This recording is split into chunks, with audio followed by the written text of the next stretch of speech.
The 2008 presidential election. Audience estimates will await sunrise, but if the 3 broadcast and 4 cable networks on which Barack Obama purchased the same half hour tonight, this one included, had the same sized audiences tonight that they did Tuesday, the Democratic nominee might have been seen this evening in about 40 million households. Our 5th story on this late edition of Countdown. While Obama was doing that, Senator McCain was phoning it in. Ominous robocalls. Ominous both in their content and in their locale, in his home state of Arizona. At 8 p.m. Eastern, TV first. Senator Obama first airing that half-hour, multi-million-dollar primetime infomercial, the first time since Ross Perot that a candidate aired an extended advertisement of that kind. In it, the Democratic nominee again sharing the details of his own biography, as well as the details of the struggles of 4 working American families. This election's a defining moment. The chance for our leaders to meet the demands of these challenging times and keep faith with our people. For the past 20 months, I've traveled the length of this country, and Michelle and I have met so many Americans who are looking for real and lasting change that makes a difference in their lives. Their stories are American stories, stories that reflect the state of our union. I'd like to introduce you to some of those people tonight. 2 of those people were named Larry and Juanita Stewart from Sardinia, Ohio. We had our home paid for, so we just knew that retirement would be great.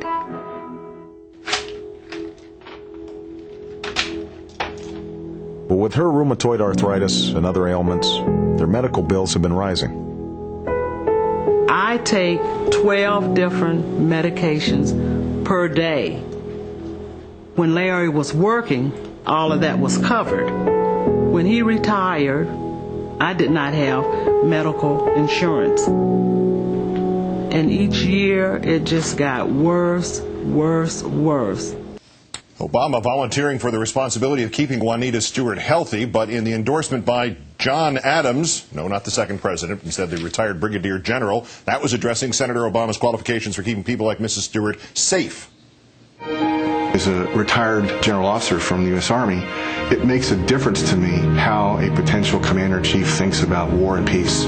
That's what we're looking for in a president. Somebody that understands the stakes and has the courage and the judgment to approach them rationally and with a sense of duty to the Constitution and the people of the United States. And that's why I think he's going to be a great president.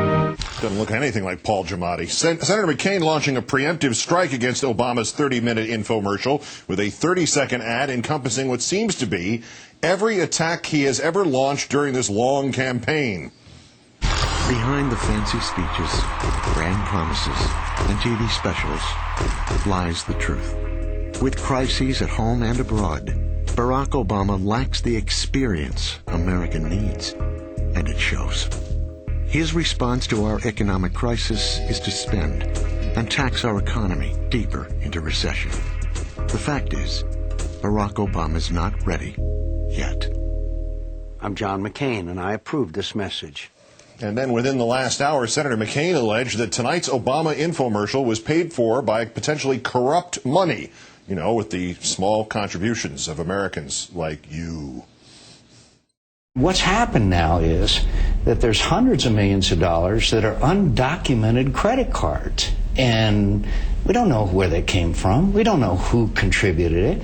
And all my career, I've been trying to increase transparency, accountability, and bring curbs to the flow of money. You tell me the next time now a presidential candidate will take public financing when Senator Obama has shown you can raise millions of dollars. And so we don't know who those donors are.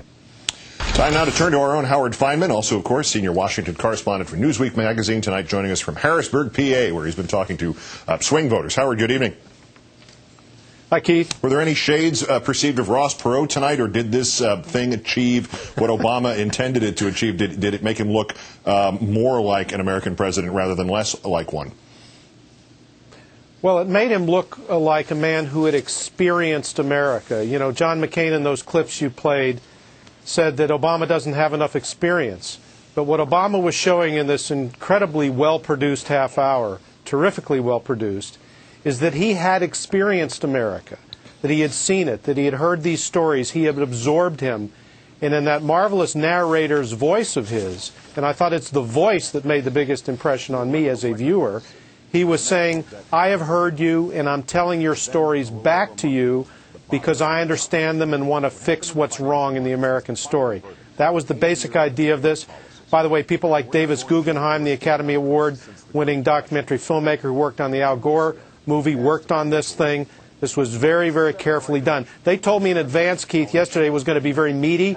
I thought it was going to be like Ross Perot with the flip charts. It wasn't anything like that. It was very emotional, very deep, but caring. That was the image that Obama wanted to create tonight. You made a great point. In this time of the recognition of Governor Palin's TV savvy, we tend to overlook how good a speaker, particularly a reader of scripts, Obama is. But this other point that you made, Richard Wolff was with us earlier, right after the thing ended, and he reflected if he had any complaint with it, if there was any soft spot, it was that it might have been too polished, too good. Did the faux White House setting for some of it, might that prove more trouble than it was worth? Well, I agree with Richard. It was more the sort of Zamfir music there. I mean, we got a little too much pan flute in there, perhaps. But I thought the stories of the people were very well told. And again, the point of doing that was to say he may lack experience in certain respects, but he has experienced the country. He has immersed himself in the country, and his proposals are designed to address that. Yes, it was very slickly done. Too slick, I don't know. Davis Guggenheim won an Academy Award, so I don't know about that. But I think it was very emotional. You know, it wasn't flip charts. It was emotional, and I think that depends on what your view of the role of television is, whether that's going to work or not.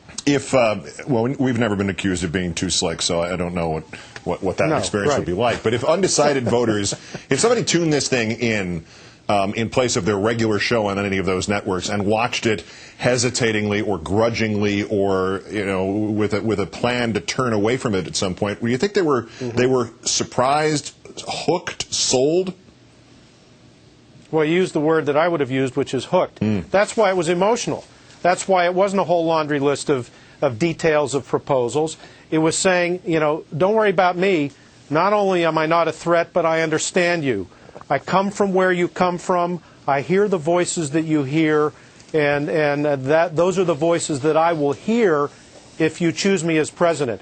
So I think while he was trying to rally the base here to some extent, especially with the texting numbers and the 800 number and so forth, and some of his supporters who were brought out to testify on his behalf, like Bill Richardson and of course Joe Biden, he was also speaking to hesitant, undecided voters, with people like John Adams, who you mentioned, and Eric Schmidt of Google, saying, look, don't worry about me. I'm a middle-of-the-road guy you can trust.